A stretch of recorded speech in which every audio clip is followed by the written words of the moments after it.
ओम नमो भगवते वासुदेवाय। उत्पन्ना एकादशी व्रत का महत्व।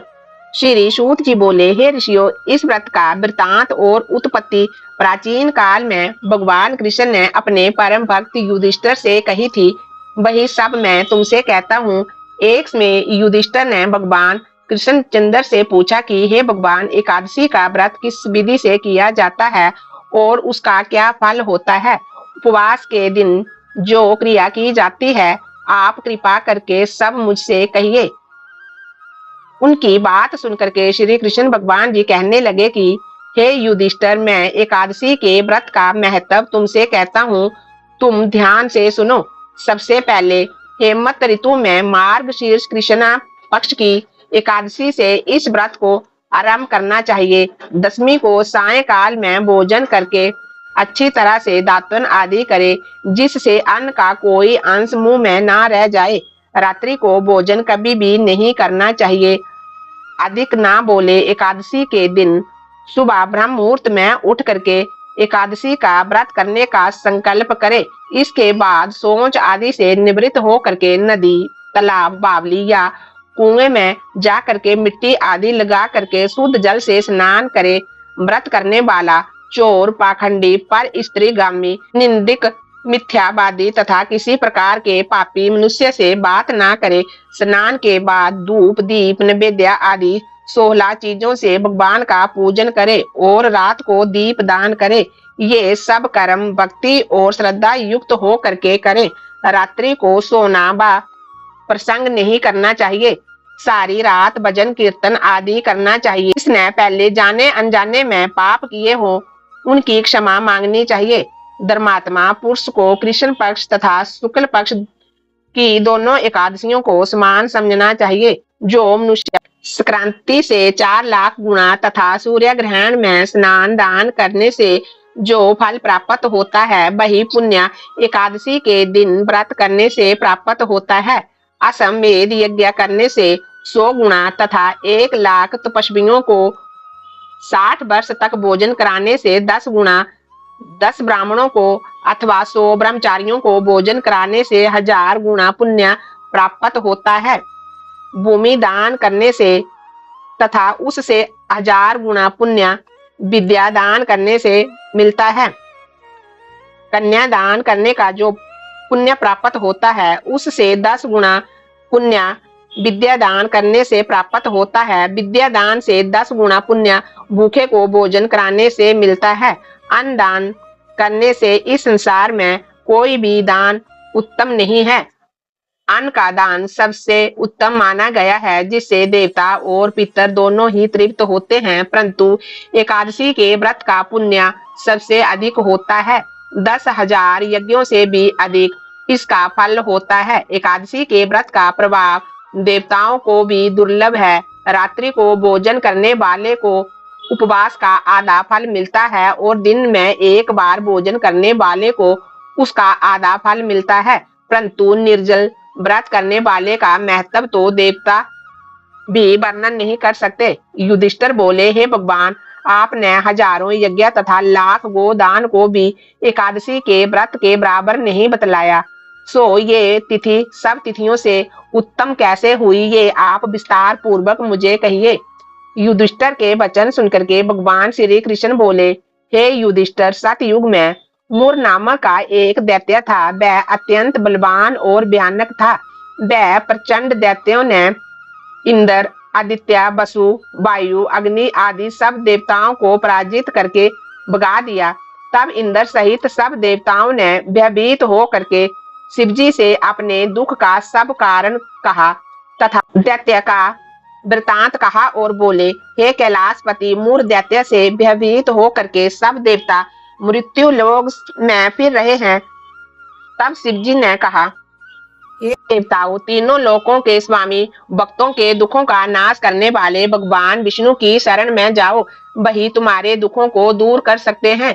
शिवजी के ऐसे वचन सुन करके इंद्र आदि सब देवता क्षीर सागर में पहुंचे। वहां भगवान को शयन करते हुए देखकर इंद्र हाथ जोड़कर उनकी स्तुति करते हुए बोले, हे देवताओं द्वारा स्तुति करने योग्य प्रभु, आपको बारंबार नमस्कार है। देवताओं की रक्षा करने वाले मधुसूदन, आपको नमस्कार है।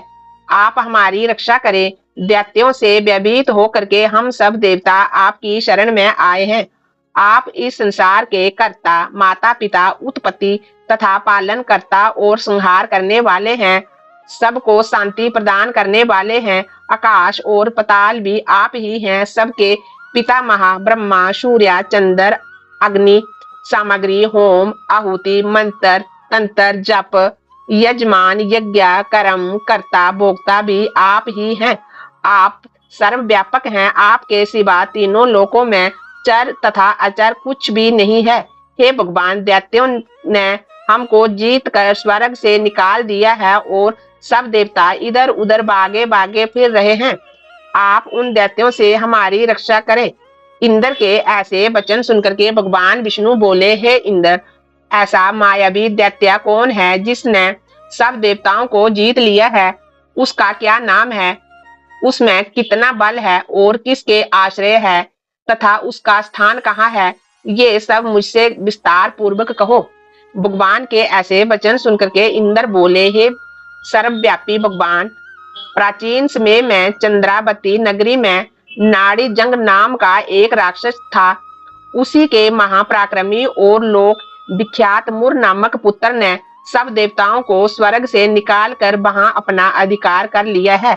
वह इंद्र, अग्नि, वरुण, यम, वायु, ईश, चंद्रमा, नैऋत्य आदि सब के स्थान पर अधिकार करके और सूर्य बन करके आप ही प्रकाश करता है। वह स्वयं मेघ बन बैठा है और सबसे अजय है। हे असुर निकंदन, उस दुष्ट को मारकर देवताओं को निर्भय बनाओ। इंद्र के ऐसे वचन सुनकर के भगवान विष्णु बोले, हे देवताओं, मैं शीघ्र ही तुम्हारे शत्रु का संहार करूंगा। तुम चंद्रावती नगरी को जाओ। इस प्रकार कह करके भगवान सहित सब देवताओं ने चंद्रावती नगरी की ओर प्रस्थान किया। उस समय दैत्यापति मुर दैत्य सेना सहित युद्ध भूमि में गरज रहा था। उस बलवान असुर की गर्जना सुनकर के सब देवता भय के मारे चारों दिशाओं में भागने लगे। जब स्वयं भगवान विष्णु रणभूमि में आए तो दैत्य उनको भी देख करके अनेक प्रकार के अस्त्र शस्त्र तथा आयुध लेकर के दौड़े। भगवान ने उनको आते देख कर सर्प के समान अपने बाणों से उनके शरीरों को बींध डाला। अनेक दैत्य उनके हाथों से मारे गए। केवल एक मुर ही जीवित बचा। जब अविचल भाव से भगवान के साथ युद्ध करता रहा, भगवान जो भी तीक्ष्ण बाण उनके शरीर को मारते, वह उसके लिए पुष्प के समान हो जाते। शस्त्रों के प्रहार से उसका शरीर छिन्न भिन्न हो गया, परंतु वह फिर भी युद्ध करता ही रहा। अब वे आपस में मल युद्ध करने लगे और 10,000 वर्ष तक उनका मल युद्ध होता रहा, परंतु वह दैत्य भगवान से पराजित न हुआ। तब भगवान विष्णु युद्ध से थक कर बद्रिका आश्रम चले गए। वहां पर एक हेमवती नाम की सुंदर गुफा थी। उसमें विश्राम करने के लिए वे उसके अंदर प्रवेश कर गए। वह गुफा 12 योजन लंबी थी और उसमें एक ही द्वार था। भगवान वहां जा करके सो गए। वह दैत्य उनको सोया हुआ देख कर मारने के लिए उद्यत हुआ। वह अभी मारने का प्रयत्न कर ही रहा था कि उनके शरीर से एक अत्यंत प्रभावशाली सुंदर कन्या अस्त्र शस्त्र धारण किए हुए उत्पन्न हुई और दैत्य के सामने आकर के युद्ध करने लगी। वह दैत्य उस बलवान कन्या को देखकर आश्चर्यचकित हो करके उसके साथ युद्ध करने लगे। उस कन्या के ऐसे भयानक पराक्रम को देखकर दैत्य विचारने लगा कि इस कन्या को किसने बनाया है जो ऐसा भयानक युद्ध कर रही है। वह ऐसा विचार कर ही रहा था कि उस महादेवी ने उस बलवान दैत्य के रथ को चूर चूर कर दिया तथा उसके अस्त्र शस्त्रों को काट कर टुकड़े टुकड़े कर दिए। तब वह दैत्य महान क्रोध करके मल्ल युद्ध करने लगा, परंतु देवी ने उसको धक्का मार करके मूर्छित कर दिया। जब वह दैत्य मूर्छा से जागा तो उस देवी ने उसका सिर काट डाला। इस प्रकार वह दैत्य तो पृथ्वी पर गिरकर मृत्यु को प्राप्त हुआ और बाकी दैत्य डर के मारे पाताल लोक को भाग गए। जब भगवान विष्णु की निंद्रा टूटी तो उन्हें मूर दैत्य का कटा हुआ सिर व कन्या को दोनों हाथ जोड़ करके खड़ा हुआ देखा। तब भगवान उस कन्या से पूछने लगे कि हे देवी, जिस दैत्य ने इंद्र आदि सब देवताओं को भयभीत कर दिया था और स्वर्ग से निकाल दिया था, उसको किसने मारा? कन्या कहने लगे कि भगवान, जब आप निद्रा में थे तो ये दैत्य आपको मारने के लिए आया। उस समय आपकी योग माया द्वारा आपके शरीर से उत्पन्न हो करके मैंने इस दैत्य को मार गिराया। ये सुनकर के भगवान कहने लगे कि हे देवी, तुमने देवताओं के भय को दूर करके बड़ा भारी कार्य किया है, अतः तुम अपनी इच्छा अनुसार वर मांगो। तब वह स्त्री बोली, हे भगवान, यदि आप मुझे वरदान देना चाहते हो तो ये वरदान दीजिए कि जो कोई भी मेरा व्रत करे उसके सब पाप नष्ट हो जाए और अंत में मोक्ष को प्राप्त होवे। जो इस व्रत का पुण्य है उसका आधा रात्रि को भोजन करने वाले को मिले और जो एक बार भोजन करे उसको भी आधा फल प्राप्त हो।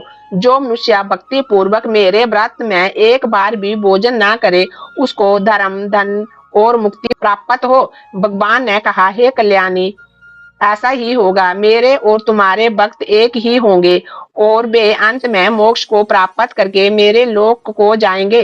क्योंकि तुम एकादशी को उत्पन्न हुई हो, अतः तुम्हारा नाम एकादशी ही होगा। तुम मुझे सब तिथियों में प्रिय होगी, इस कारण तुम्हारे व्रत का फल सब तीर्थों से भी अधिक फल देने वाला होगा। ऐसा कहकर के भगवान अंतर्ध्यान हो गए और प्रभु के उत्तम वचनों को सुनकर के एकादशी अत्यंत प्रसन्न हुई। भगवान श्री कृष्ण जी कहने लगे कि हे युधिष्ठिर, सब तीर्थों के फल से एकादशी व्रत का फल सर्वश्रेष्ठ है। एकादशी व्रत करने वाले को मैं मोक्ष पद देता हूँ, उसके शत्रुओं का नाश एवं समस्त विघ्नों को नष्ट करता हूँ। ये मैंने तुमको एकादशी की उत्पत्ति का सब वृतांत बतलाया है। एकादशी पापों को नष्ट करने वाली तथा सिद्धि की देने वाली है। उत्तम पुरुषों को दोनों पक्ष की एकादशियों को समान मानना चाहिए और कोई भी भेदभाव नहीं समझना चाहिए। जो मनुष्य इस एकादशी के महत्व को पढ़ता है, सुनता है, उसको अश्वमेध यज्ञ का फल प्राप्त होता है और वह करोड़ों वर्ष तक विष्णु भगवान के लोक में वास करता है। वहां भी उसका पूजन होता है। जो मनुष्य एकादशी महत्व के चौथे भाग को पढ़ता है, उसके भी अनेक पाप नष्ट हो जाते हैं। विष्णु धर्म के बराबर दूसरा कोई धर्म नहीं है। एकादशी व्रत के समान कोई दूसरा व्रत नहीं है। ओम नमो भगवते वासुदेवाय। एकादशी मैया की जय।